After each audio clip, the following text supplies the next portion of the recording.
It was a big day out for these blind and partially sighted children who travelled more than 400 kilometres from the city of Mar del Plata to visit the Buenos Aires planetarium, with the promise they'll be able to touch the skies.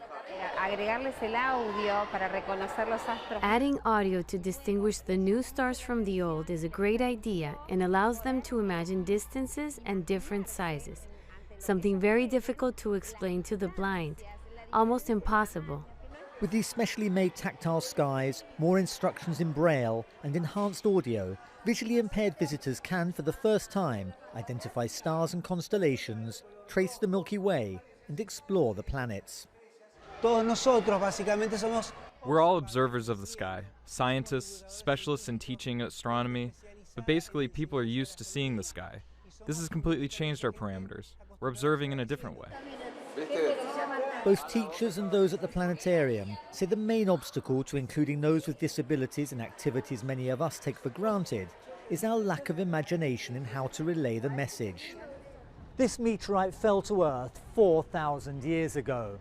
Now, with an imaginative approach to teaching and a policy of inclusion, the visually impaired can share in the thrill of touching it and in the wider wonders of astronomy.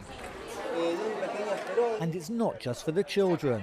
These adults say they've often been excluded since so much relies on the visual. My parents always explained as best as they could that there were points of light, but this system allows us to imagine the sky far more graphically. This has opened our minds, shown us how small we are in this universe.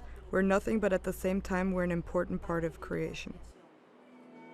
Observation does not rely just on the visual, was one of the mottos used here, letting the blind and visually impaired into the sighted world and forcing the rest of us to see the skies and much else from a different perspective.